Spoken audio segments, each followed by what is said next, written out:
Telewizja Polska miała 8 superskanów, czyli 8 skanerów i była największym posiadaczem skanerów. Dlaczego nie mamy polskiego ROBE w cudzysłowie, czyli takiej polskiej dużej firmy, która produkuje urządzenia? Mało zabrakło chyba, prawda? To w pierwszym urządzeniu wysłaliśmy informację, żeby on na przykład obrócił się o jakiś kąt i zaświecił, no to 30 urządzenie robiło to po sekundzie dopiero, tak? Opracowaliśmy swój własny spektrometr, opracowaliśmy własną kamerę luminancyjną i opracowaliśmy system Capture Color. To jest taki system, który To mieliśmy też zajęcia z historii sztuki.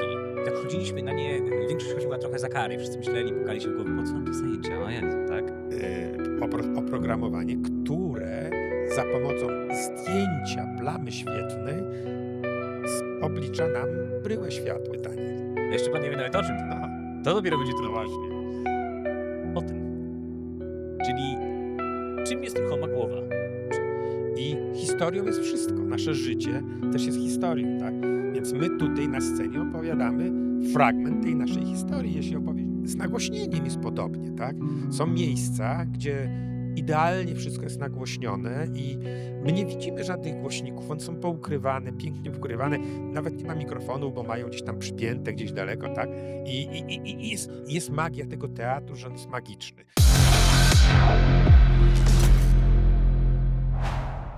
Witam bardzo serdecznie. Ja nazywam się Michał Fiodorow, a to jest Scena Jutra podcast, w którym łączymy świat artystów ze światem technologii. Dzisiaj jest ze mną pan Jacek Krawczykowski. Dzień dobry. Dzień dobry. Na początku był chaos, a potem pojawiło się światło. Zaczniemy zatem rozmowę od historii światła w branży oświetlenia estradowego. Od czego się to wszystko zaczęło? Kiedyś był księżyc, tak? Powiedziałbym, że Ognisko. na początku nie był chaos, tylko była ciemność. No Tak? właśnie chciałem zacząć rozmowę od E, tego, że na początku była ciemność, ale wolałem tak e, ogólnie. w latach 80. studiowałem na Politechnice Warszawskiej i dorabiałem sobie jako DJ. Byłem DJ-em, zresztą w klubach studenckich, w klubie Hybrydy, w klubie Park. W 1983 roku organizowany był pierwszy turniej, ogólnopolski turniej prezenterów dyskotekowych. Udało mi się wygrać ten turniej, tak? Stąd zaczęła się taka moja większa kariera DJ-ska. Czyli wtedy miał z mikrofonem pan dużo do czynienia. Tak, wtedy miałem z mikrofonem dużo do czynienia, teraz już ostatnio nie. Natomiast to były czasy, kiedy w dyskotekach jako oświetlenie używaliśmy tak zwanych iluminofonii, czyli to były światła czerwone, zielone, niebieskie, migające w rytm muzyki. Oprócz tego One z automatu migały one wtedy, to oczywiście. była elektronika, która tam była czuła na różne częstotliwości. Natomiast oprócz tego używane były reflektory samochodowe, czyli tak jak kiedyś, tak jak teraz mamy różnego rodzaju reflektory punktowe, pary, to wtedy były reflektory samochodowe. Dlaczego tak było? No po prostu te reflektory były dostępne cenowo. Pamiętam koniec lat 80. Jedna z osób, która zajmowała się oświetleniem, to bardzo taka kultowa postać, Andrzej Brześcicki, zwany Turecki, zdobył skądś pary 64. Wszyscy, kto się zajmuje oświetleniem, wie, co jest par 64. Dzisiaj to podstawowe oświetlenie, no do niedawna, bo teraz już są pary LEDowe, ale do niedawna to podstawowe oświetlenie. Zdobył kilka sztuk. No, obchodzili się z tym jak z jajkiem. Bardzo się podobało, no ale po pewnym czasie te lampy się przepaliły. No więc co zrobił Andrzej? Andrzej pojechał e, e, na Wojskową Akademię Techniczną. W Wojskowej Akademii Technicznej zebrało się grono profesorów, przecięli wzdłuż Taką para lampę? 64, otworzyli go, wyjęli lampę i zrobili uchwyt i wsadzili jakąś lampę samochodową, zamknęli i par był znowu do użytku. No wiadomo, że czasy się zmieniły, pary relatywnie staniały. Dzisiaj podejrzewam, że przecięcie takiego para na Wojskowej Waterjetem Akademii Technicznej kosztowałoby 10 razy tyle albo i więcej niż sam niż par. kosztuje sam par. Tak, no ale to takie czasy były. No, Czasy ciemności. no jasne, więc nastało to światło. Wiemy już, jakie Tak, były, że tak powiem, pierwsze podrygi, tak, mówiąc tak tak, tak. kolokwialnie, tej branży. Potem Zaczęła się potrzeba, żeby mieć te światła coraz bardziej skomplikowane, powolutku Tak. wchodząc już w takie światła z parametrami różnymi. Początki były takie, że na przełomie lat 80. i 90. no, była wielka potrzeba, dyskoteki eksplodowały. Skąd Między się ta potrzeba w innymi ogóle wzięła?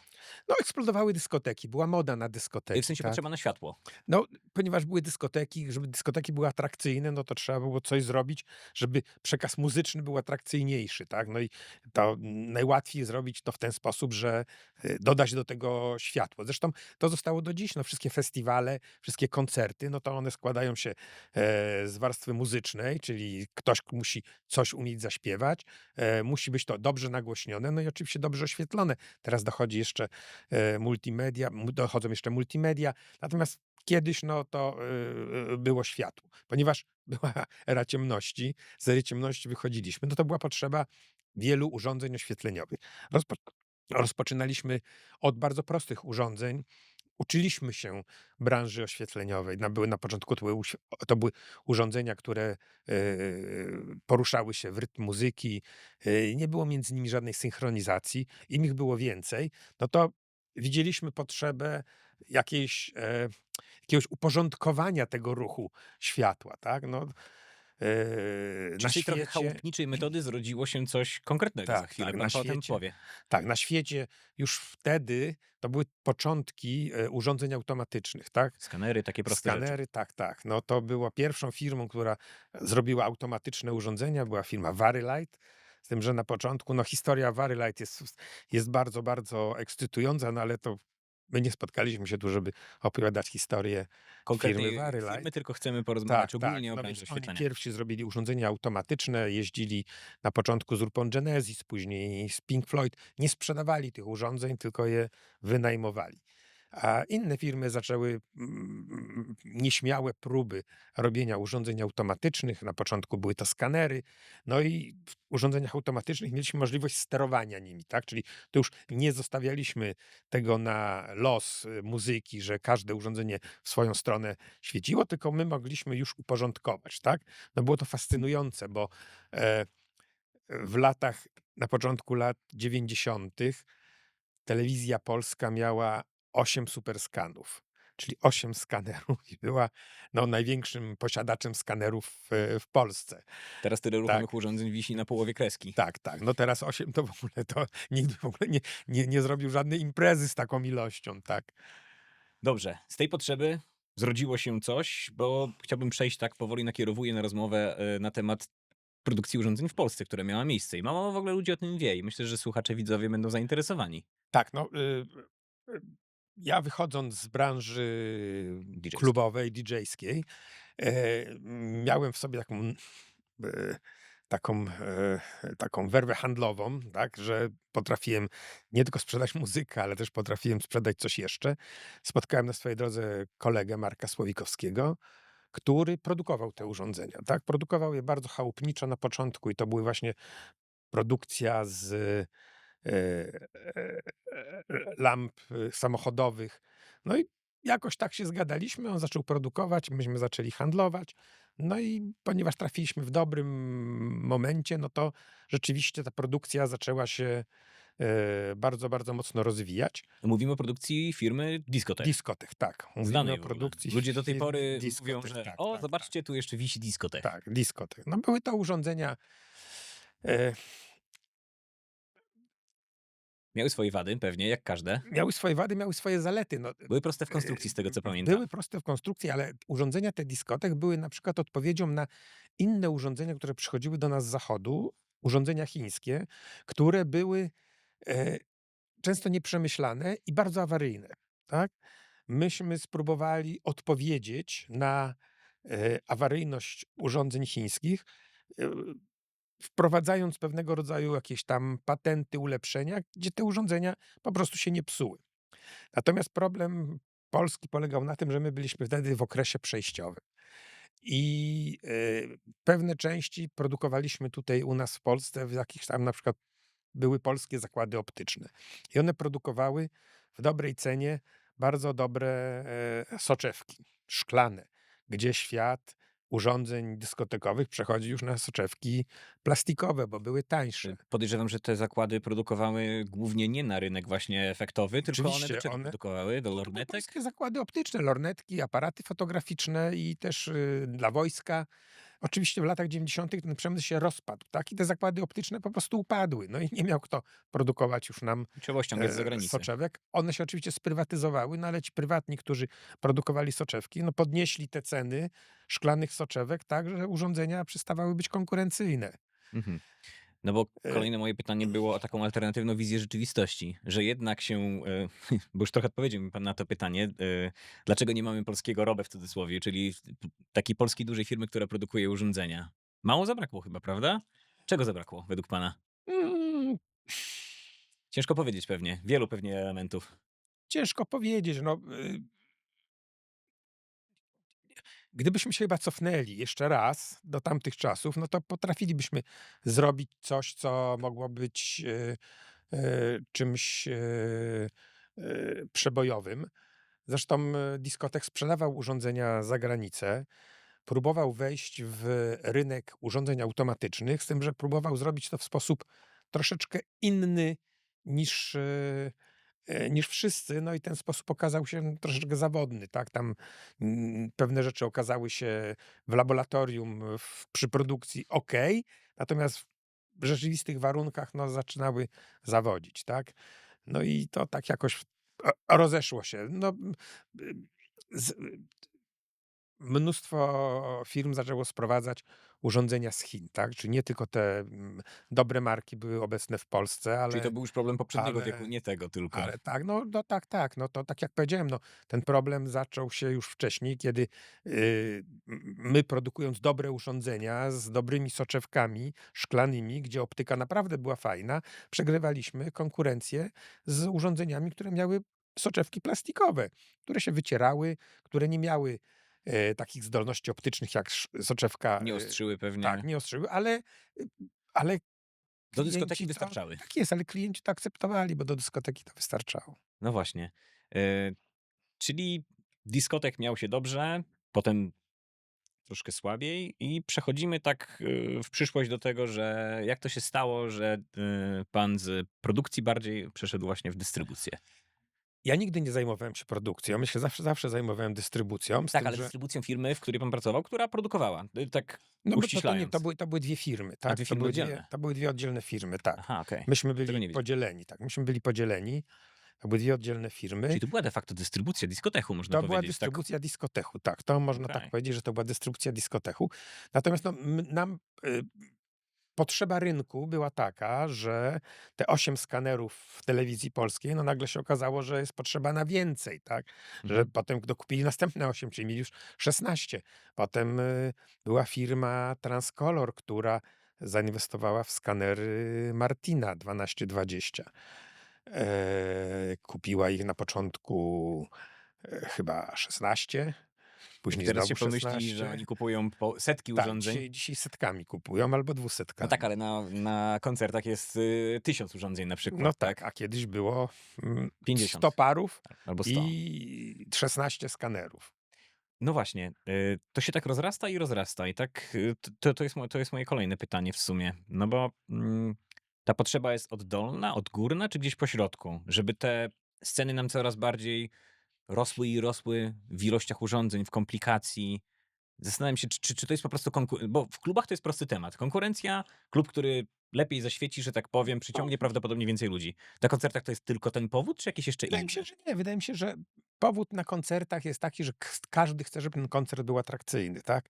E, Atrakcyjność koncertu, no można, w różny sposób, jak gdyby,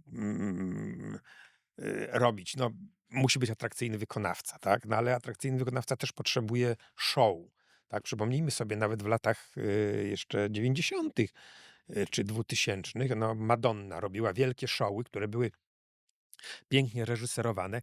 Tam było użyte bardzo dużo urządzeń oświetleniowych, tam była użyta mechanika sceny. Ona wyjeżdżała, zapadała się, latała, tak? No to chodzi o atrakcyjność.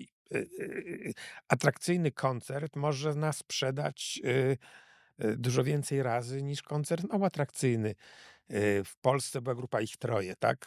Może się muzyka ich podobać czy nie podobać, no ale Michał Wiśniewski też robił różne patenty na koncertach, żeby tam coś wybuchało, paliło się. No ludzie to lubią, tak? Dzięki temu jeździł po Polsce i sprzedawał te koncerty. Zespoły, które tego nie robiły, no nie sprzedały tylu Mhm. koncertów. No to tak, sceny nam urosły, coraz była większa komplikacja, ale samo takie pojedyncze urządzenie oświetleniowe, właśnie tam zaczęliśmy tą dywagację od tego ciemności w światło przez świeczkę, ognisko i tak dalej do prostych urządzeń halogenowych. I zastanawiam się, czy to była taka naturalna ewolucja, że urządzenia się coraz bardziej, mówię o pojedynczym urządzeniu, i zmieniały się urządzenia w nowe typy urządzeń. I ta ewolucja jak przebiegała, tak się zastanawiam, bo jak pan ma przegląd całej historii, to pewnie lepiej rozumie niż ja. Dlaczego właśnie przeszliśmy z para w skanery, w ruchome głowy i coraz bardziej komplikujemy i kończąc wątek, gdzie dalej dojdziemy, jak pan myśli? Gdzie dalej dojdziemy, to jeszcze nie wiem. To od początku może. Jeszcze nie wiem. No, na początku kiedyś to w ogóle były świeczki, tak? Czyli na scenie były świeczki i były takie na sznurkach takie osłony, które zasłaniały świeczki albo odsłaniały. Zasłaniały i odsłaniały. Czyli mogliśmy robić dimmer, tak? Czyli światła nie było, światło było.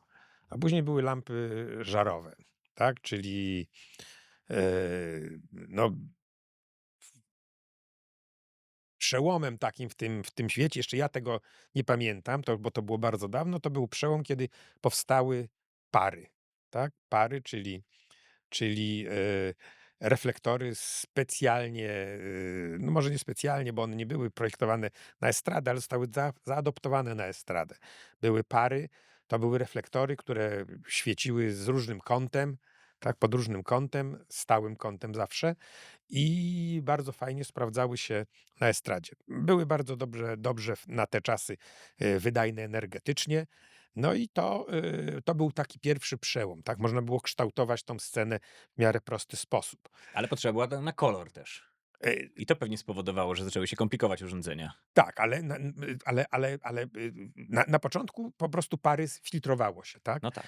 Później właśnie historia firmy Varylight zaczęła się od tego, e, że ktoś zwrócił uwagę na to, że filtr dichroiczny, jak się go obraca, to zmienia się barwa, tak? I to był Filtr pierwszy dichroiczny, niech pan tylko tak w 2 słowach dla widzów, słuchaczy powie, czym jest filtr filtr dichroiczny? filtr dichroiczny to jest filtr, którym jest warstwa, która która w pewnym paśmie odbija światło, a w pewnym paśmie przepuszcza, tak? Czyli jak gdyby część odbija, część przepuszcza. Filtr dichroiczny jest śmieszny, bo na przykład jeżeli na przykład przepuszcza jakiś kolor, widzimy, że świeci na czerwono, to jak go spojrzymy sobie z drugiej strony, no to widzimy na przykład kolor inny, Inny. jakiś taki, Mhm. no może zielony, No bardziej dobrze, zielony, filtry tak? dichroiczne, bo I teraz przerwałem. jak Obracamy. obracamy ten filtr, no to robi się zupełnie inny kolor. Firma Varylight zobaczyła pierwszy, inżynierowie z firmy Varylight to zauważyli i zaczęli wykorzystywać to w swoich urządzeniach. Czyli pierwsze urządzenia to były po prostu reflektory, które zmieniały kolor, tak? I dodano do tego też e, ruch w pionie i w poziomie, no i powstały pierwsze jak gdyby ruchome głowy. Oczywiście, Które miały pewnie 5 parametrów w sumie, nie? oczywiście tak, oczywiście to no, ciekawostek w filmie Varylight było bardzo dużo. No, oni to opatentowali, dużo mieli patentów. Później, jak firma High-End System i firma Martin zaczęli sprzedawać ruchome głowy w Ameryce, oni ich pozwali. I przez długi okres czasu i firma Martin, i firma High-End musieli płacić Varylightowi za każdą sprzedaną ruchomą głowę. Musieli im płacić za patent użyty w tych ruchomych głowach. E, Złośliwi mówili, że dzięki temu tylko firma Varylight przeżyła Dzięki temu. dzięki temu, tak, bo był taki moment, kiedy oni po prostu no, mieli taką przerwę pomiędzy tym okresem, kiedy byli monopolistą i wynajmowali te urządzenia, a potem zrobili swoje urządzenia, no to byli w takiej troszeczkę miejscu, gdzie było słabo. Pierwsze Varylighty to ciekawostka. Dzisiaj mamy także system DMX-owy. to jak mamy urządzenia, to wysyłamy ramki do wszystkich urządzeń i mówimy im, co one mają robić, tak? W latach 80. Nawet system oparty o RS-422 był za wolny do tego, żeby ileś nawet 30 urządzeń tak sterować, bo gdybyśmy wysyłaliśmy informację, to w pierwszym urządzeniu wysyłaliśmy informację, żeby on na przykład obrócił się o jakiś kąt i zaświecił, no to 30 urządzenie robiło to po sekundzie dopiero, tak? Czyli było I takie stąd też naturalne, pojawiła się potrzeba, żeby przyspieszyć sygnał i tak naturalne się narodził przyspieszenie. DMX Tak, zasadniczo, bo on wychodzi z RS-a. tak, ale Mhm. wcześniejsze rozwiązanie tego problemu było takie, że tak zwane Q, czyli to, co one mają robić, były zapisywane w urządzeniach.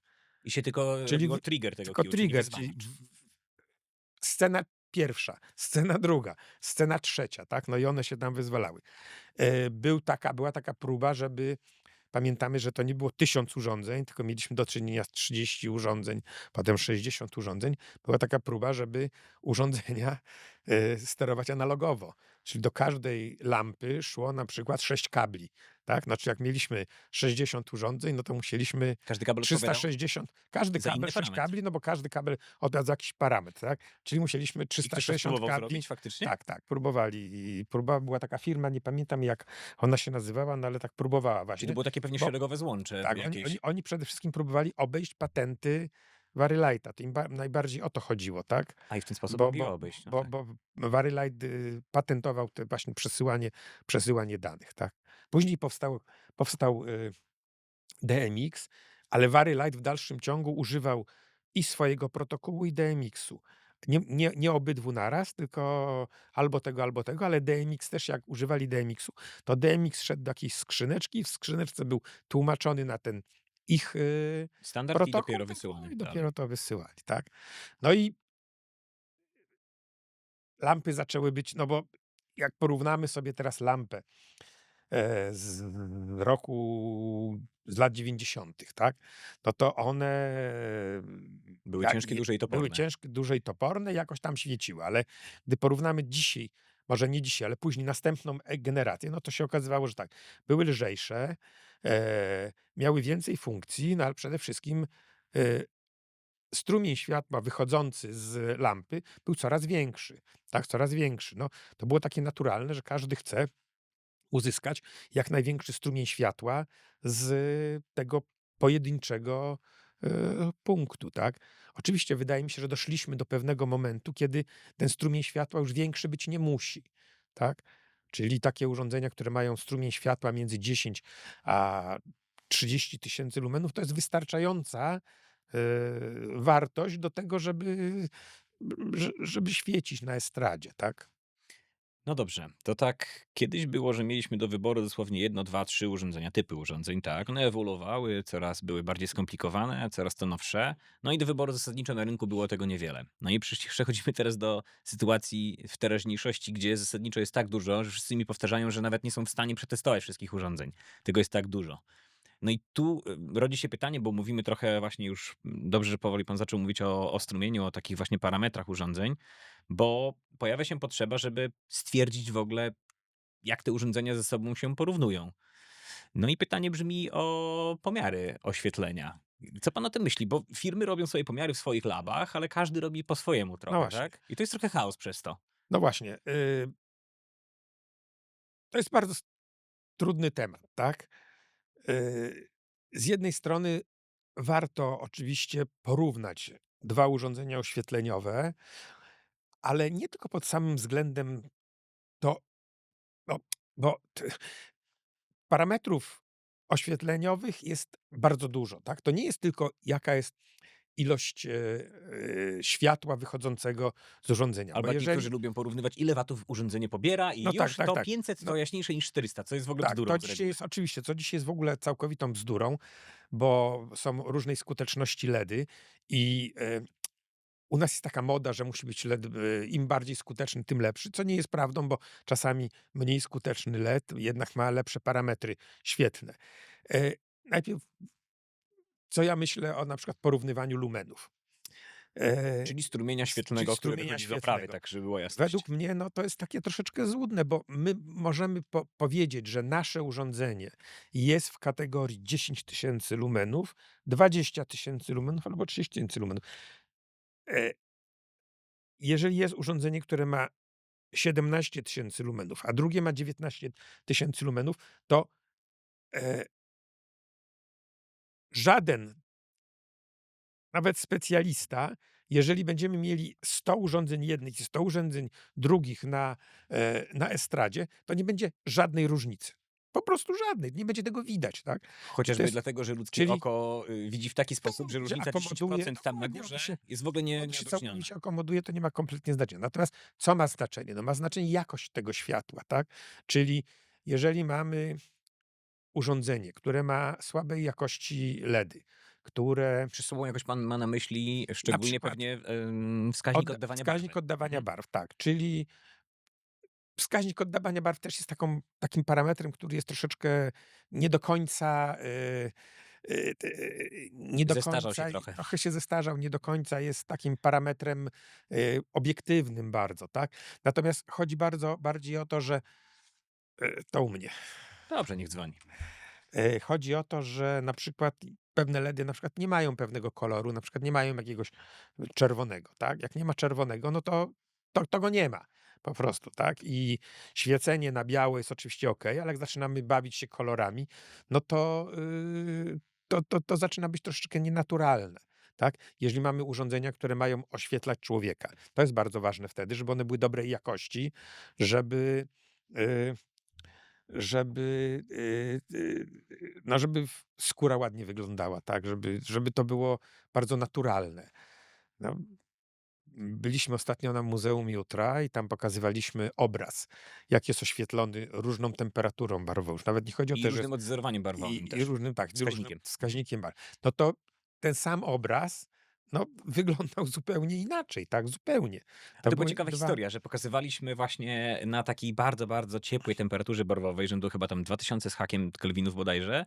I historia była taka, że tak wyglądało po zmroku, kiedy musieliśmy sztucznie oświetlać, czyli czym Tak. kiedyś? Pochodniami, No, lampami, świeczkami, świecami. tak, Dokładnie. tak. Niby z kozery to pytanie się pojawiło odnośnie tej jakości światła i pomiarów, bo chciałem, żeby pan teraz trochę opowiedział nam o tym, co się dzieje w Lublinie w laboratorium. Cóż to jest? Bo mało ludzi w ogóle o tym wie. No Cóż mamy to jest? laboratorium światła, które powstało, Z 4 lata temu. no Jakoś tam tak, w okresie tak, pandemii chyba. 5 lat temu, bo w 2020 roku. Tak, w 2020 roku powstało, 20 zostało otworzone. E, Na początku my tam po prostu robiliśmy pomiary świateł, stąd Źródeł światła, tak źródeł stricte. światła, Mhm. tak, źródeł światła i opraw oświetleniowych, tak, no bo źródło światła to jest jedno, a oprawa to jest drugie. Źródło może mieć strumień światła 40 000 lumenów, a wsadzimy go do oprawy, no i po obróbce tego światła wychodzi 20 000 lumenów albo mniej. Badamy tam urządzenia oświetleniowe. Jesteśmy w tej chwili w przeddzień otrzymania akredytacji, czyli będziemy Z Głównego mogli. Urzędu Miar, tak? Tak, z Czy głównego. akredytację to Tak, udziela? tak, tak, tak, Ten tak, tak, tak. organ. Mhm. E, Będziemy mieli akredytację, czyli będziemy jak gdyby oficjalnie mogli mierzyć światła, mierzyć urządzenia i I pomiary będzie będą więcej to. znaczyły, że tak Tak, no powiem. one będą takie same, ale będą więcej znaczyły i będą jak gdyby bardziej mogłyby być porównywane z pomiarami robionymi w innych akredytowanych e, jednostkach. Oprócz tego zajmujemy się tam opracowaniem mierników światła, nowych mierników światła. Opracowaliśmy swój własny spektrometr, opracowaliśmy własną kamerę luminancyjną i opracowaliśmy system Capture Color. To jest taki system, który przechwytuje kolor i potrafi go odtworzyć na dowolnej oprawie najbliżej, jak to jest możliwe. Czyli jaki problem rozwiązuje Capture ten Color. software, ten Capture Color? No na przykład jesteśmy na scenie, nazwijmy to. Nie mówimy, czy jesteśmy w teatrze, czy na scenie estradowej. Jesteśmy na scenie, mamy różnego rodzaju urządzenia. Reżyser sobie życzy, żeby coś zostało zapalone w jakimś kolorze. Znajduje jakiś kolor i mówi: ja chcę, żeby to był taki kolor. No i teraz, jeżeli mamy kilka urządzeń oświetleniowych, to dokręcenie tego samego koloru z innych urządzeń na oko, no wprawny oświetleniowiec lepiej czy gorzej będzie mógł sobie z tym poradzić, ale będzie musiał stracić dosyć dużo czasu, tak? Mniej wprawny, no ciężko mu będzie naprawdę dobrać ten kolor, żeby był taki sam. Natomiast nasz system po prostu w ciągu minuty wszystkie urządzenia oświetleniowe zapali na taki kolor, jak potrzeba. My sobie tylko możemy wtedy zrobić, paletę takiego koloru w sterowniku i możemy to powtarzać dowolną ilość razy. Okej, czyli mamy hardware i software, czyli to są tak naprawdę 2 produkty. To są jeszcze Hardware i prototypy chyba do software. tej pory, No tak? już w tej chwili zaczynamy produkcję taką, nazwijmy to, seryjną. I ta oczywiście to jest taka niskoseryjna Oczywiście, produkcja, tak? Nie jest to to nie produkcja jest tak, masowa, bo tak, to tak, nie są, tak, tak, tak. urządzenia typu ruchome urządzenia. Jaki jest target, że tak powiem? Pojedynczy odbiorcy, czy raczej firmy rentalowe? Do kogo to jest Yy, skierowane tak no, na początku jest to na przynajmniej? początku skierowane właśnie do mm, odróżnić pojedynczą osobę od firmy rentalowej. No jeżeli jest firma rentalowa i są oświetleniowcy, którzy Czyli tak to pracują, oni robią, a nie to cała oni firma. robią No tak tak, dokładnie racja. jak cała firma. Na przykład teatry, gdzie możemy sobie swój własny park oświetleniowy przemierzyć, sprawdzić jakie możliwości mamy uzyskania jakich kolorów, no i później dostosowanie sobie w tym teatrze, gdzie na estradzie powiedzmy, że te kolory są bardzo dynamicznie zmieniające się i tam może to ma mniejsze znaczenie, ale na przykład w studiu telewizyjnym czy w teatrze, gdzie akcenciki są bardzo, bardzo ważne, no to jest taki system, który pomoże w pracy osobom, które zajmują się oświetleniem. Okej, czyli oprócz prototypów jest jeszcze oczywiście innowacyjne Tak, podejście do wykorzystania tych oprócz prototypów. tak. I tak się zastanawiam, nie o wszystkim Jeszcze, pewnie pan może powiedzieć. No proszę. jeszcze chciałem powiedzieć, że my mamy też opracowany do tego naszego spektrometru mamy opracowany system, że tym spektrometrem możemy mierzyć też bryłę światła, tak? Oczywiście do mierzenia bryły światła jest potrzebny goniometr, ale jak ktoś nie ma goniometru, to może wykorzystać ruchomą głowę, czyli każda ruchoma głowa jest jak gdyby już wewnętrznie goniometrem, czyli możemy ustawić spektrometr, dostajemy oprogramowanie, ruchoma głowa przejeżdża sobie tam prawo, lewo, prawo, lewo, prawo i uzyskujemy bryłę oświetleniową. Ponieważ używamy spektrometru, to dostajemy nie tylko bryłę oświetleniową, ale także bryłę spektrometryczną, czyli widzimy, jak dane urządzenie zmienia swoją barwę w zależności od kąta świecenia, tak? Bo okazuje się, że na przykład urządzenia niektóre, jak mierzymy na przykład temperaturę barwową, to ona na środku jest jakaś, a na przykład na brzegach zaczyna troszeczkę odjeżdżać. To dlaczego nie goniometr?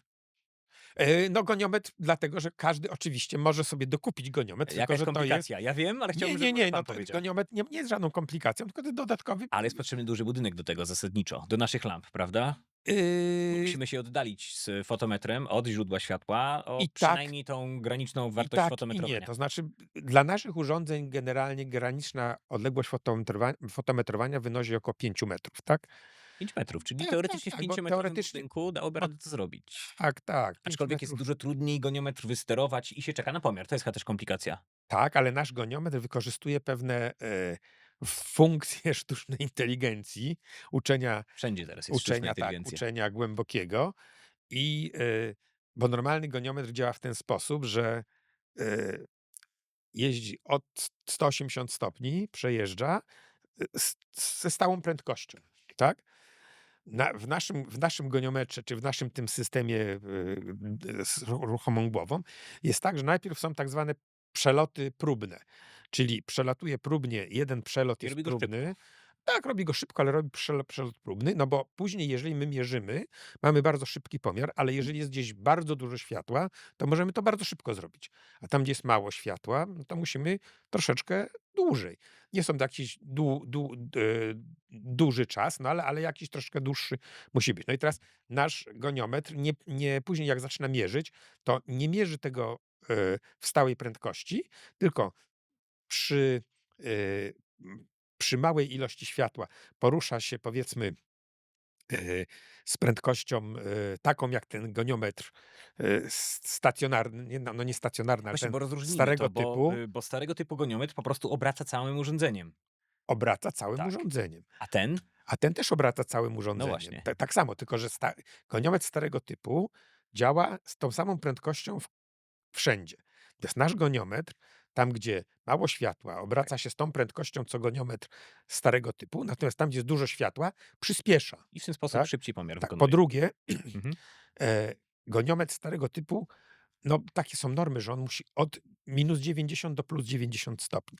Ale jeżeli my mamy nasze urządzenia i widzimy, że on świeci 30 stopni i poniżej -30, 60 stopni świeci, -30, +30, nie ma żadnego światła, Bo jest na przykład na ostro no bo plama. na przykład na ostro, to nasz goniometr nie będzie się cofał do końca, tylko zatrzyma się tam, gdzie już nie ma światła i będzie inteligentnie Bo po skanował. zgrubnym przebiegu wiedział, że tam nie musi Dzięki już temu, iść. tak, dzięki temu, no oszczędzamy nawet 2/3 czasu, Okej, tak? Czyli czyli dużo krócej to robimy, 2/3 tak? czasu to faktycznie spora No. oszczędność. No dobrze. Natomiast mamy też inne urządzenie, Mhm. kamerę luminancyjną i mamy No opracowane właśnie. oprogramowanie, które za pomocą zdjęcia plamy świetlnej oblicza nam bryłę światła, tak? To tu podejrzewam, że już różnica nie jest 2/3 czasu, tylko pewnie No to jest wtedy minuta, tak? właśnie. Oczywiście trwa przygotowanie samego ekranu, tak? No bo ekran musi być przygotowany odpowiednio. Ale raz zasadniczo. I potem Raz, już no go i musimy go zmierzyć, tak? Żeby później mamy z ciekawostek do pomiaru używamy promotion zrobę, tak? czyli urządzenie z ruchomej głowy, Ruchomej która ma głowy, projektor tak, w która ma środku. projektor w środku i wyświetlamy obraz kontrolny. On jest po prostu we wszystkich miejscach na ekranie wyświetlany. Dzięki temu obliczamy, jak ekran zachowuje się, jak odbija światło. No i później dzięki temu wiemy, jakie poprawki nanieść na ten obraz Po prostu wiemy, plamy jak jest światła. blisko tego idealnego odbicia Tak, lambertowskiego, tak, tak? dokładnie, dokładnie. Okej. E, Dobrze, bo rozmawiamy tak dużo o takich właśnie rzeczach dosyć skomplikowanych, laboratoryjnych i tak dalej, aż się chce powiedzieć, i co z tym dalej? Bo fajnie by było,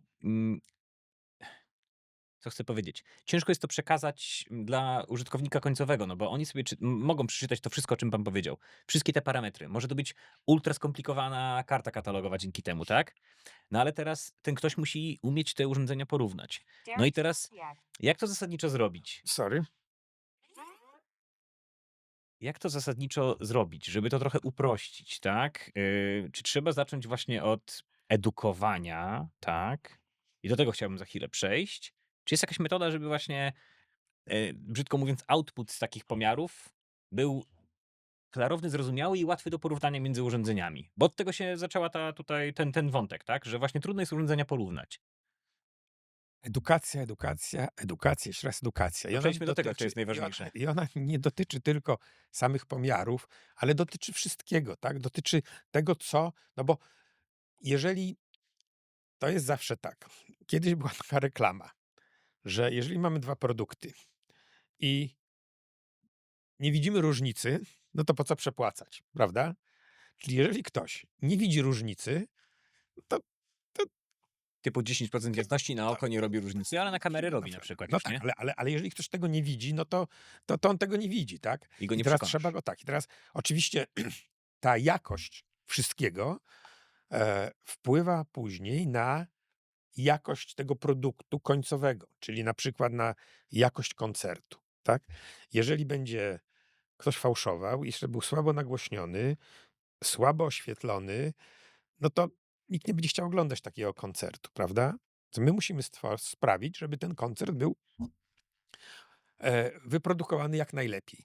Jak to zrobić? No, użyć też dobrych produktów, tak? Jeżeli my wiemy, jak użyć tego dobrego produktu oświetleniowego, żeby on był równy, żeby był powtarzalny, no e, to będziemy mogli zrobić coś fajnego, tak? I do tego jest właśnie potrzebna edukacja. My musimy edukować.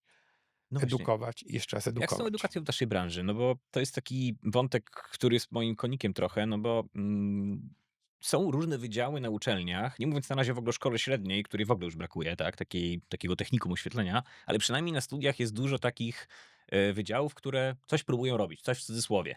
Ponieważ na końcu i tak takim absolwentem, tak jak ja na przykład jestem absolwentem mechatroniki, technik multimedialnych, ale wcale nie jestem specjalistą technik multimedialnych, tylko jestem tam mikromechanikiem, załóżmy, tak? Na papierze, już nie pamiętam, bo to dawno było. Tak samo skończyłem techniki oświetleniowe na Wydziale Elektrycznym i też nie jestem magistrem światła estradowego, bo nie ma w Ministerstwie Edukacji Narodowej takiej pozycji.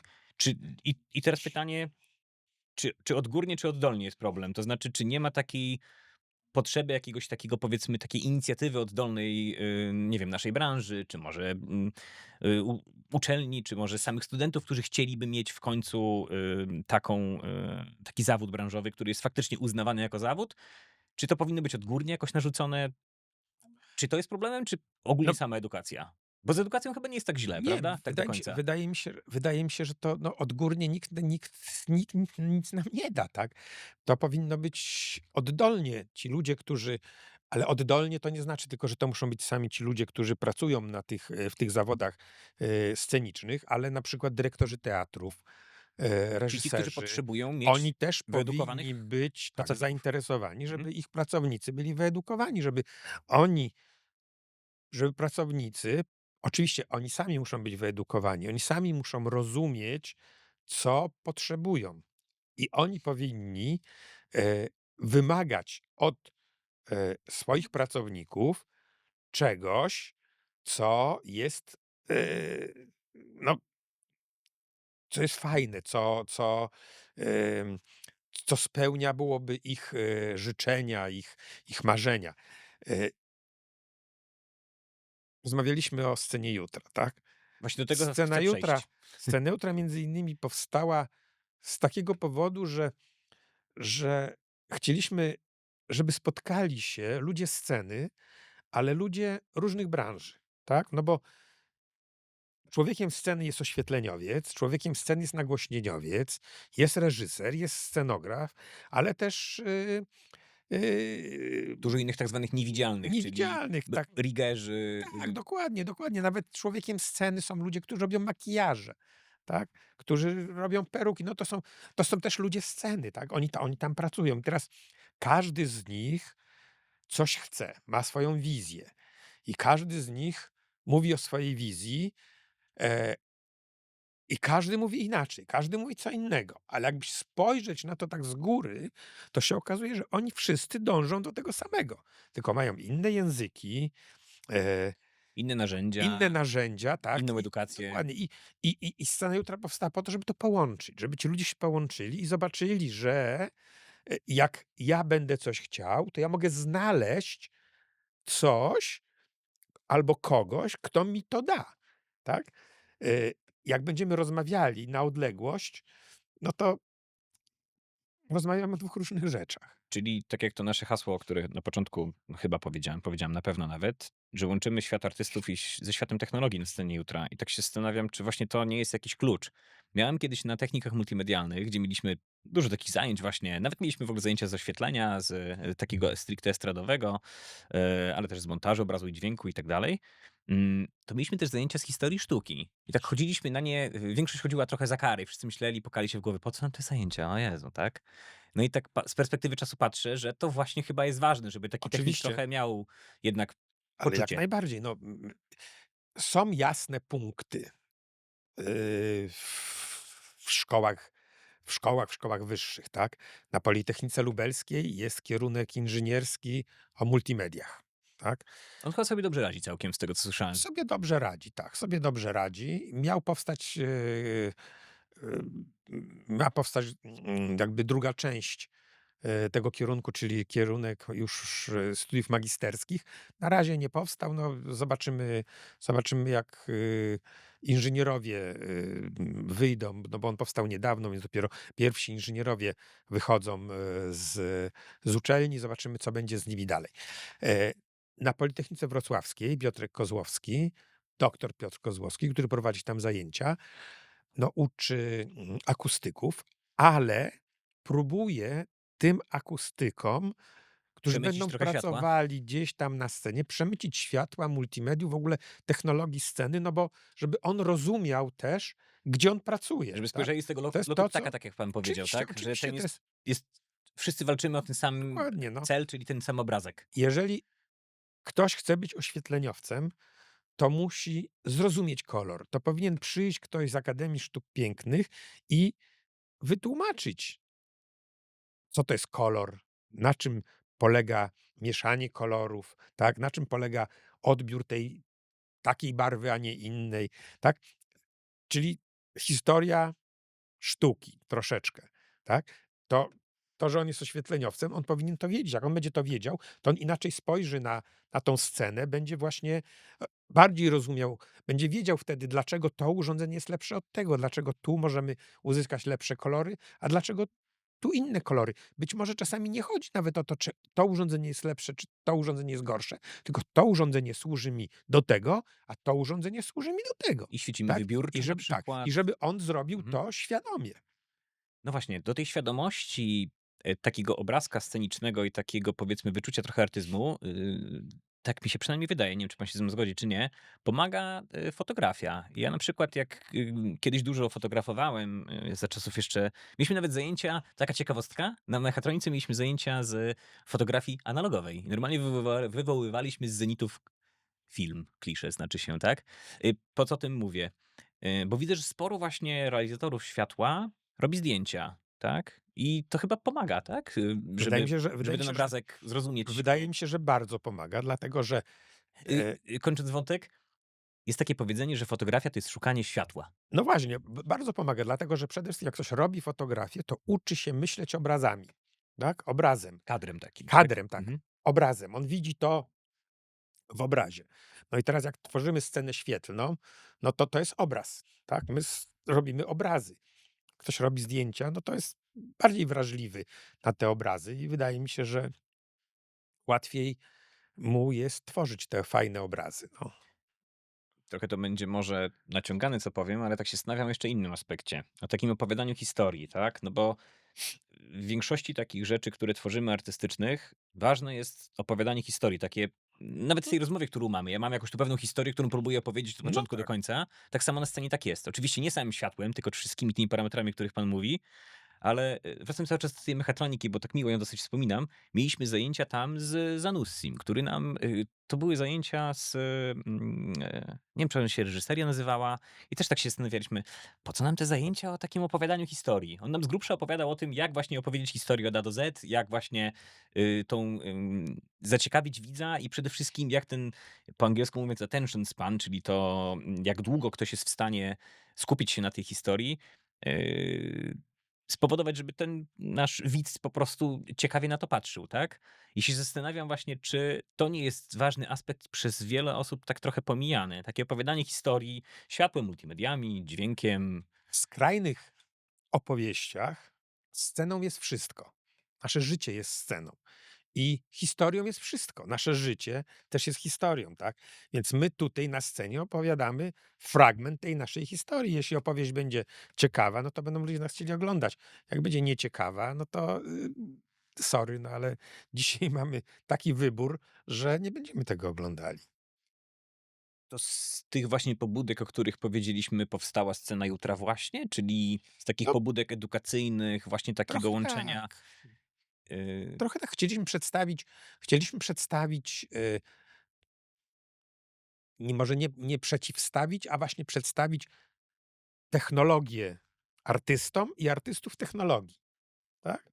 Żeby czasami to, o czym wcześniej mówiłem, że mówimy różnymi językami. Artysta mówi: ja mam wizję taką, żeby zrobić coś tutaj takiego fantastycznego, a inżynier mówi: a ja to mógłbym coś takiego zrobić, czego wy nigdy nie widzieliście. I oni mówią o tym samym, tylko nie wiedzą, że mówią z o drugiej tym strony samym. on może To powiedzieć jest jemu, że tego się nie da zrobić, bo po prostu to jest fizycznie nie do wykonania Ja na chciałem przykład. powiedzieć taki Mhm. przykład, że na tych różnych scenach jutra, które już się odbyły, słuchałem, rozmawiali właśnie inżynierowie i aktorzy. I często jest tak, że inżynierowie chcą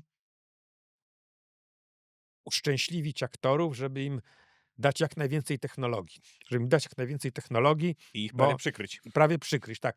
Dać, pokazać tą technologię, bo oni szczycą się tą technologią. Artyści mówią, że bez technologii, to oni sobie bardzo dobrze poradzą. Oni nie chcą tej technologii, bo oni sobie poradzą. Jedni i drudzy nie mają racji, bo artysta dzisiaj bez technologii no, nie będzie widoczny.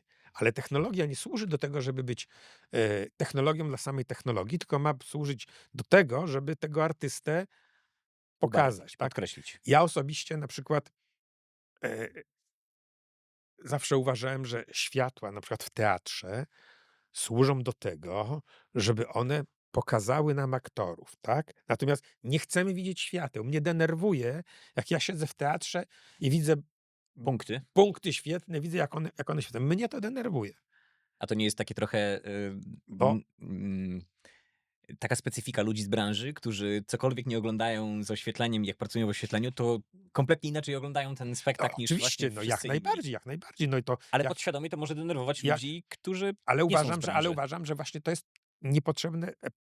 To światło powinno być ukryte. I to jest właśnie ta magia, że jego nie ma, a jednak jest jasno gdzieś na scenie, prawda? To jest tak samo jak, to jest tak samo jak, z nagłośnieniem jest podobnie, tak? Są miejsca, gdzie idealnie wszystko jest nagłośnione i my nie widzimy żadnych głośników, one są poukrywane, pięknie ukrywane, nawet nie ma mikrofonów, bo mają gdzieś tam przypięte gdzieś daleko, tak? I jest magia tego teatru, że on jest magiczny. Byłem na największych scenach, gdzieś nawet w Las Vegas i tam nie ma głośników, nie ma. Nie istnieją głośniki, a muzyka gra tak głośno, że nie słychać. Teraz idzie się gdzieś do teatru i nagłośnieniowcy chwalą się swoim nagłośnieniem i wieszają jedno grono po jednej stronie, drugie grono po drugiej stronie przed pięknym portalem i jeszcze na środku. I teraz my siedzimy, tu jest artysta, tu i mamy. Oczywiście dźwięk jest bardzo dobry, ale my obserwujemy tutaj głośniki, których jest nie wiadomo, które są no, niepotrzebne tam, Na tak? I dźwięku się trzeba. nie znam, ale chyba coraz lepiej z tym jest. Ten dźwięk imersyjny, Nie. małe grona. Ja mówię tak, ale ja mówię o tym, że takie rzeczy, że nie chwalimy się takimi rzeczami. Powinniśmy je ukryć. Tak samo światła. Mamy bardzo dobrej jakości światła, które robią bardzo dużo fajnych rzeczy, ale one są ukryte. Powinny świecić One z mają zaplecza, a nie z... tak, one mają nam oczywiście, jeżeli jest taki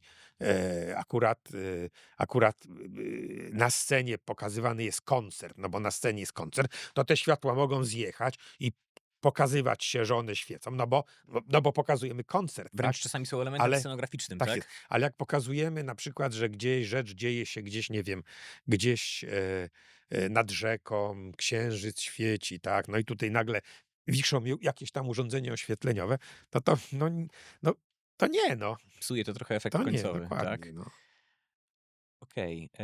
I to trzeba, to jest, co chcę powiedzieć, Mhm. to trzeba wyważyć. Teraz trzeba spotykać artystów z inżynierami, żeby wszyscy no, wiedzieli, jak to wyważyć, tak? Żeby, żeby wszyscy byli zadowoleni.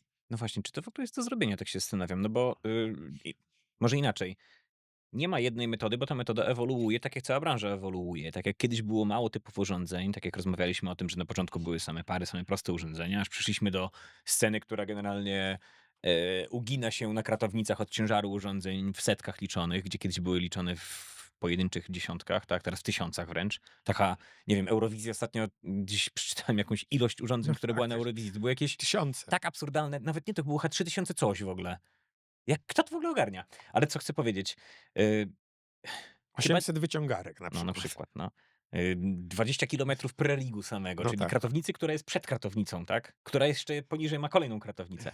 Ale dobra, do czego zmierzam? Do tego, że właśnie chyba ten złoty środek jest nie do zrobienia. On musi tak samo ewoluować, jak cała branża ewoluuje. I on musi Znaczy, podążać za nim, tak? wydaje mi się, bo właśnie to jest tak, że wydaje mi się, że my musimy wiedzieć, czego chcemy, tak? Ta edukacja jest po to, żeby ci ludzie wiedzieli, czego chcą. Jeżeli on chce zrobić oszałamiający show na stadionie czy w sali koncertowej, tak jak właśnie Eurowizja, to być może ta ilość urządzeń jest uzasadniona. No, jeżeli pan oglądał, nie wiem, Eurowizję, czy nie oglądał? Ja oglądałem Eurowizję, zawsze oglądam, bo żeby chociaż zobaczyć, tak? Ona wyznacza jakieś tam trendy. Czy muzyka jest lepsza, czy gorsza? No, nieważne to jest. Byłem kiedyś na Eurowizji, osobiście widziałem Eurowizję od zaplecza. No, fantastyczne przedsięwzięcie. I teraz, jeżeli widzimy wielką halę, to widzimy, że te 20 kilometrów tej konstrukcji, no nie wzięło się dlatego, że oni to jednak nad sceną powiesili, tylko to jest powieszone dookoła, cała estrada. Wszędzie. Mhm. Scena jest nie tylko nawet tą halą, ale wszystko dookoła jest sceną. To jest cała scena. Ludzie wychodzą z Eurowizji, wchodzą do Eurowizji, jest jedna hala, druga hala jest miejsce, gdzie ci artyści się spotkają, no to wszystko jest sceną, tak?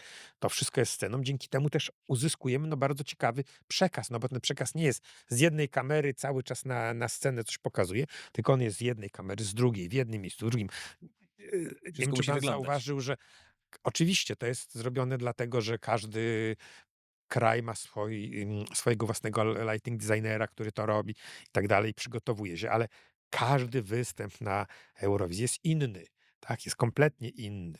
E, Są czasami urządzenia, które wiszą, a są użyte tylko w jednej piosence, tak? Przez 15 sekund, no bo jakiś efekt chcą uzyskać. Nie jest tak, że one cały czas te 2-3 tysiące urządzeń świeci, tylko są jak gdyby, no, po coś.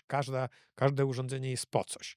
Więc jak ktoś ma taki pomysł, to też jest okej, tak? Ja nie mówię, że to jest złe, tylko trzeba mieć ten pomysł. Ja mam taki zamysł, że robię coś takiego, a inny chce zrobić e, dramat spektakl dramatyczny, który chce, żeby był atrakcyjny, żeby to wszystko fajnie wyglądało, tak? Mieliśmy na scenie jutra takiego speakera, czy taką speakerkę, która opowiadała już nie pamiętam jaki to był spektakl, ale opowiadała o tym, jak tam się duch pojawia. Pamięta pan, tak? Że duch. To, Ach, mówimy o Royal Shakespeare, o właśnie, o sztuce, która się nazywa Tempest, no właśnie, no właśnie, czyli no burza. właśnie. Tak, Mhm. dokładnie. I tam pojawia się duch, tak? I ten duch był majstersztykiem e, sztuki inżynierskiej, tak? To był majstersztyk, to oni się tym chwalą, ale A to nie było tak, jak że on był w ogóle motion capturowany z zaplecza no i to był faktycznie tak, tak, no aktor, który tak, był na który był żywo, tak i on był robiony tak, w ale to było majstersztyk sztuki inżynierskiej, tak? Ale dla widza nie było pokazanej tej sztuki inżynierskiej, czyli tak? tego zaplecza nie Nie było. było tego zaplecza. O co Ono ich tam było chodzi? majstersztykiem, ale widz widział tylko po prostu coś niesamowitego, że pojawia się duch, tak, i rozmawia z aktorem, ma interakcję z aktorem, tak, online, no pojawia się, tak, i na tym to polega. To chyba Mamy tylko dla takich ludzi jak pan i ja jest istotne, że to było faktycznie motion capture, że tam był dokładnie, aktor. tak, Nikt tak tak, naprawdę tego nie wie, bo po co w sumie? chcemy mieć A to efekt, pytanie, dlaczego to nie było nagrane wcześniej? Żeby to była taka, no taka żywa dusz, no żeby była jednak interakcja, i tak, żeby była dobrze, bo żeby jak na była nagraniu to widać, tak, że nie na jest. nagraniu widać zawsze, że to nie jest interakcja. Okej. Z tych wszystkich powodów, o których powiedzieliśmy, scena jutra jest taka multidyscyplinarna, bo pamiętam, że zaczynaliśmy od tego, że były takie prelekcje stricte branżowe, tak? Zawsze na tych pierwszych scenach jutra, pierwszej jeszcze na scenie Teatru Kapitol, mieliśmy głównie takie prelekcje właśnie stricte oświetlenie, trochę multimedia, trochę dźwięk, koniec, tak? Teraz mamy, czego nie mamy zasadniczo, tak? Więc No kiedyś tak. ktoś mi zadał pytanie, a dlaczego jest tak dużo różnych rzeczy? No Bo to okazało wszystko się, jest ważne, bo to że się składa ludzie na ten tak, tak, no obrazek. tak, dokładnie, bo ludzie, którzy przychodzą, no oni nie do końca są zainteresowani oświetleniem, nagłośnieniem czy, multimediami, tylko oni są właśnie zainteresowani czymś zupełnie innym. Co my możemy uzyskać? Jak my to możemy uzyskać? Jak zrobić, żeby ludzie przychodzili do teatru? Jak robić, żeby ludzie przychodzili na eventy? To są pojawiły się Pojawili się ludzie, którzy zaczęli mieć, e, którzy mówili o zupełnie innych problemach niż na początku my myśleliśmy, że będziemy mówili, ale to są naprawdę prawdziwe problemy branży i oni zaczęli o tym mówić. Spotyka się branża, dlaczego mają o tym nie mówić, tak? Czyli Niech to tak naturalnie ewoluowało. To nie było tak, naturalnie, że naturalnie. scena jutra wymusiła interdyscyplinarność, żeby mieć, nie wiem, więcej, większy zasięg na Nie, no przykład, tak? naturalnie, naturalnie. To spotkanie branżowe i branżowcy powiedzieli: "My chcemy mówić o tym". Zgłaszają się do Rafała ludzie i mówią: "My chcemy opowiadać o tym. My się chcemy spotkać w takim i takim celu, no bo mamy taki problem", tak? Na przykład są takie tematy jak, był kiedyś taki w ogóle świetny występ, po nim w ogóle zacząłem tak mieć większą świadomość tego, jak na przykład siedzę i tak dalej, z fizjoterapeutą. I tak się No. wydaje, fizjoterapeuta to był świetny wykład w ogóle. Czym się różni realizator oświetlenia od kierowcy Formuły 1? I on na początku, to wam odpowiem od razu, to co powinno być na końcu, niczym.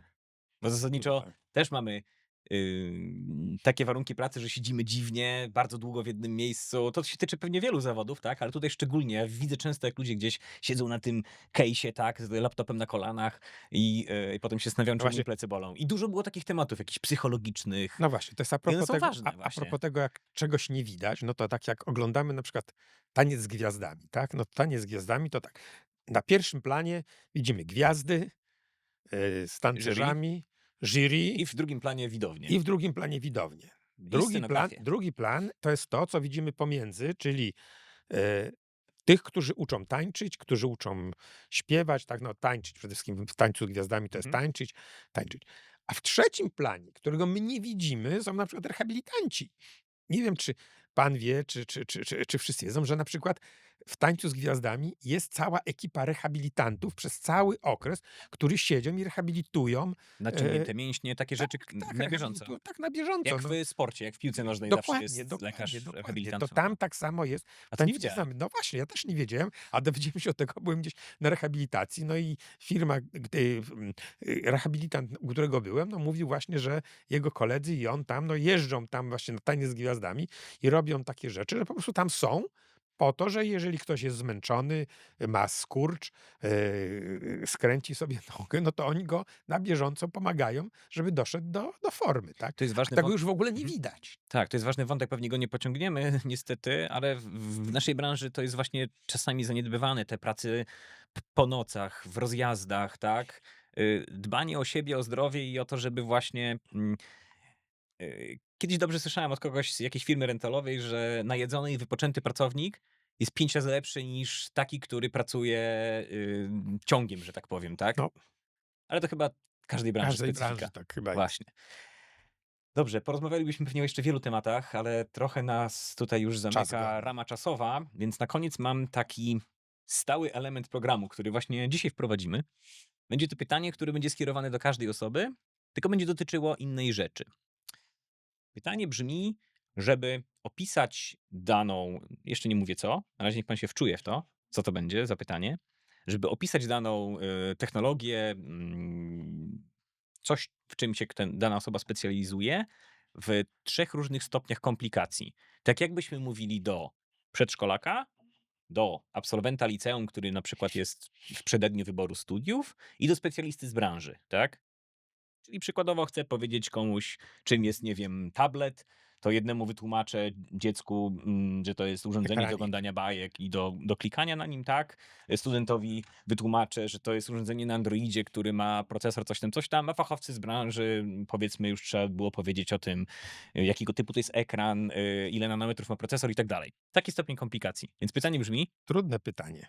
a jeszcze pan nie wie nawet o czym. No, To dopiero będzie no trudniej. właśnie. O tym. Czyli czym jest ruchoma głowa? Czym jest urządzenie ruchome inteligentne, może uogólniając? Ale może skupmy się na ruchomej głowie. Mamy tu akurat takie 2 piękne eksponaty, oświetlone trochę tak świątecznie, bym powiedział. Super. Tak nas natchnęło Bardzo mi się to ostatnio. podoba. Tak? Podoba się panu Tak, bardzo, ta... bardzo, bardzo. Tak, żeśmy wplotli paski w Pięknie środki. pokazuje technologię właśnie. W ogóle tak swoją drogą to jest urządzenie optomechatroniczne. Przypomniało mi się, że miałem takie zajęcia z optomechatroniki. No dobrze. No tak. Załóżmy, że jestem Yy, teraz dzieckiem, zamienię się w dziecko w przedszkolaka. Niech mi pan powie, a czym jest ta ruchoma głowa, przepraszam? A to jest takie urządzenie oświetleniowe, które zaświeci, gdzie będziesz chciał i jaki kolor będziesz chciał uzyskać. Każdy kolor? Każdy kolor. Nawet czerwony? Nawet czerwony i niebieski też.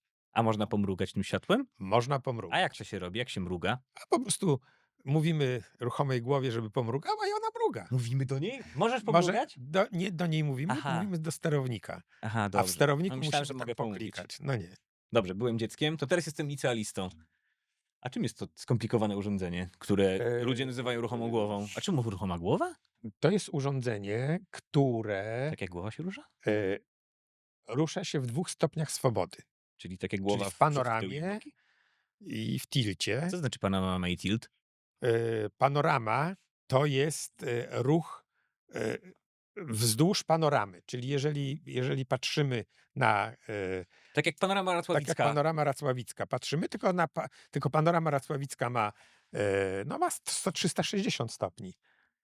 Tak? Ma panorama Chyba z tak. 360 stopni ma. No to tutaj mamy może się poruszyć nawet więcej niż 360 stopni, No nie wiem, jeszcze z wycieczką czyli szkolną nie byłem z czyli liceum czyli w każdym oglądać panoramę, czyli w więc nie każdym pamiętam. kierunku. Natomiast tilt, no to jest jak gdyby góra-dół, czyli oprócz tego możemy zaświecić do góry i na dół, do góry Czyli najpierw do i góry, na potem dół. w bok, czy jednocześnie? I jednocześnie możemy i do góry, i w bok, i jednocześnie możemy w drugą stronę i na dół To one zaświecić. same się nie ruszają na tych wszystkich koncertach? Ja myślałem, że same się ruszają. Ruszają się same, ale na sygnał dany z konsolety Człowiek jest potrzebny do tego? z konsolety od realizatora światła. Człowiek jest potrzebny tylko i wyłącznie przy programowaniu, czyli człowiek musi zaprogramować, powiedzieć, co te urządzenia będą robiły, kiedy będą świeciły, kiedy nie będą świeciły, jak mają świecić, a później ktoś inny daje tylko komendy. Wywołaj scenę pierwszą, wywołaj scenę drugą i one się Ktoś musi w coś tym, robić, a nie tak jak my piszemy wypracowania w liceum na AI wszystko? no, Nie ma jeszcze tak, że AI robi za ludzi robotę tutaj w tej branży? sterowniki są już bardzo inteligentne, ale jeszcze nie doszliśmy do tego, żeby sztuczna inteligencja nam próbowała to wyzwalać, aczkolwiek już są próby, żeby coś takiego zrobić. Dobrze, to teraz się zamieniam, powiedzmy, w specjalistę w branży. Co prawda, może nie jestem jakimś wybitnym specjalistą, ale te 18 lat prawie coś tam widziałem, rozwój tych głów. Czym jest ruchoma głowa? Bo Ruchoma ja w sumie głowa, chciałbym to dałoby radę taką definicję zwięzłą powiedzieć, taką dwuzdaniową na Wikipedię? urządzenie, urządzenie oświetleniowe, yy, poruszające się w pionie i w poziomie, w poziomie powyżej 360 stopni, a w pionie około 270 stopni, sterowane za pomocą protokołu cyfrowego. Może to być DMX, może to być ArtNet. No, co mogę jeszcze powiedzieć technicznego? Mm, To ciężkie pytanie, ciężka definicja ruchomej głowy. Stąd jest właśnie taki Bo stały fragment, bo on dlaczego? pobudza Tak, tak. wyobraźnię. Dlaczego? Dlatego, że gdybym miał opisać coś, co nie jest dla mnie oczywiste, to byłoby może łatwiej. A ruchoma głowa jest tak oczywistą rzeczą, że ciężko po prostu pomyśleć, e, czego może nie wiedzieć ktoś o ruchomej głowie. Ktoś, kto Tak? jest w branży Ktoś, kto 20 jest. lat prawie, tak? Tak, Na no to przykład. to wszystko wiemy. To możemy tylko powiedzieć, czym nasza ruchoma głowa jest lepsza od tej innej ruchomej głowy. Natomiast czym jest taka definicja ruchomej głowy, trzeba by nad tym chyba dłużej pomyśleć. Ja myślę, że urządzenia optomechatroniczne dla ludzi z takich z branży, którzy długo w tym siedzą, to jest dobre połączenie, bo tu jest dużo mechatroniki, jest No dużo tak, hallotronów, ale czujników. optomechatroniczne urządzenie to nie mówi o tym, bo urządzenie Nie mówi o tym, co one robi, optomechatroniczne, mówi tak, jak jest dokładnie. zbudowane, tak? Tak, dokładnie, że to jest tego typu. Natomiast nie mówi, że ono świeci czy nie świeci, a To racja. optomechatroniczne urządzenie może się To poruszać może być wzdłuż na przykład, tak. teleskop zdalnie Może być sterowany. tak, może być to robot na przykład jakiś, tak, to też jest urządzenie optomechatroniczne. Zasadniczo tak. No dobrze.